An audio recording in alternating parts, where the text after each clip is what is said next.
Adrian Granados couldn't be here, and I thought, by the way, how many of you use Wi-Fi Explorer Pro? Okay, put your hands down. How many of you have Windows and no Macs? And how many of you use Wi-Fi Explorer Pro? Okay. But if you have a Mac, I'm guessing you all do, because it's a fantastic tool. So I thought we'd just do a little 10 tips in 10 minutes and see if I can even beat that record. One of the things you can do with Wi-Fi Explorer Pro is you can use columns. There are more than you, I mean, it's kind of like Wireshark, you can just add more columns. There's some nifty things at, Devin Aiken had his adjuster course, and in the middle of it, Adrian was there, and Devin said, can you, I'd like to go down into the details in a beacon and then like right-click and make it a column. And in a day, Adrian had it working. So you should see in a new version the ability to even add more columns. So when you're in the product, go and look at the columns. There's tons of information you might want to look at there. Next, we have the ability to do all sorts of filters and sorts. The difference between filter and sort, filter keeps it out. And so you might be on a site, I'll just slam on Ruckus for a minute, at a hotel that might have channel fly running, and it has thousands. I just want to look at this channel. So you can filter and make the other stuff go away. There's a whole bunch of filter. This little graphic came from Adrian's site. It's how to use filters. But you can also then sort.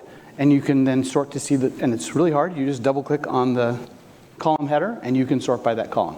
So between filter and sort, you can take lots of information and drill down just the little parts you want. You can also copy.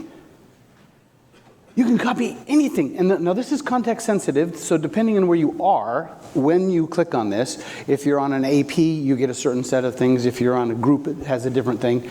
Oh, sorry, I need to go back. Thank you. Ferne's down here giving instructions. You can copy BSSID, and if you do, you get the BSSID. If you copy vendor, you get the vendor name. Sorry, I think I have those backwards. And if you copy the name of the SSID, copy. You just right-click, copy, and now you can go paste it someplace else.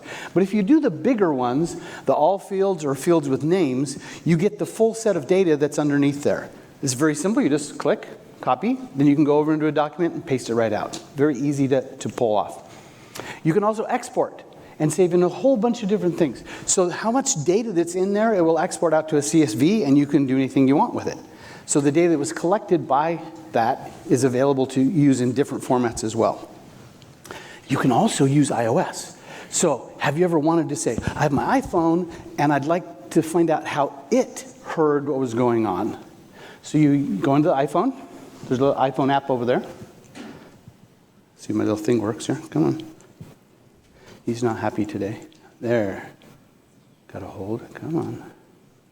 I'm not nearly as good as those other people with this little, well, my spotlight's not spotlighting. But you go in the iPhone app, airport utility, you start scanning. There's a little button, you say save. You save the file. You copy it over to your Mac, and you drop it. All you do is drag and drop it right onto Wi-Fi Explorer Pro, and you get the data in the Wi-Fi Explorer Pro.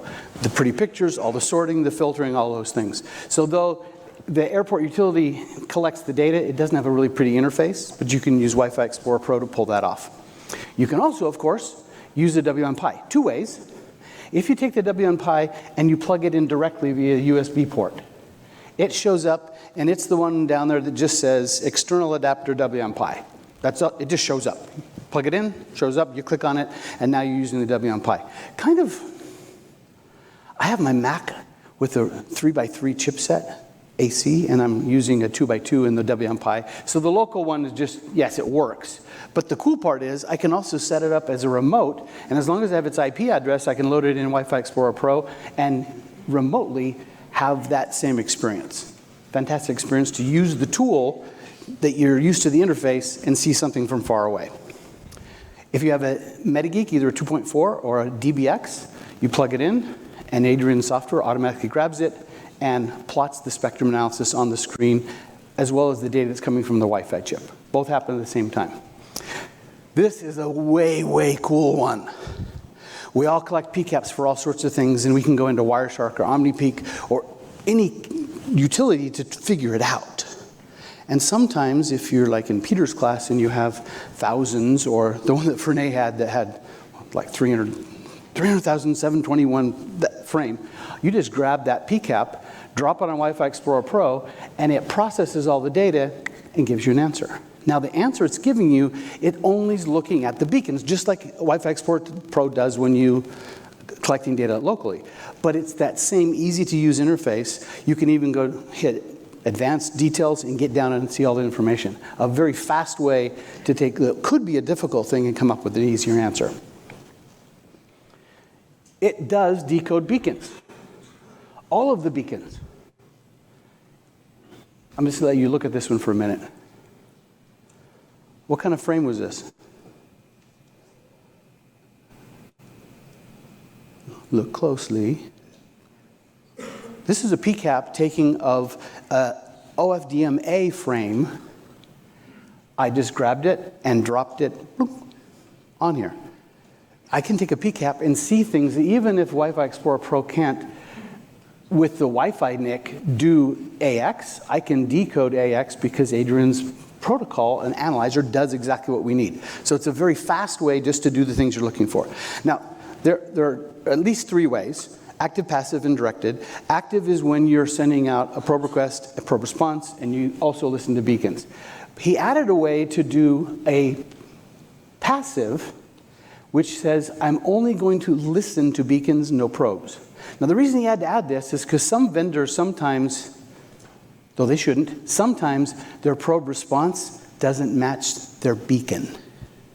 And so when you're in active mode and you see something flapping, some piece of information, it's because the beacon said one thing and the probe response said something different. If you want to see a very stable, non-flapping, you go to passive, but then you lost some other features. And the last one's directed, which means I'm trying to find a hidden network, but I have to know what it is. So if I put in, I want to go and hear this hidden network, it will then go and listen only to that one. And then, that was my top 10. We have to add with one more thing. I did get permission. In fact, I got requested to just end with this.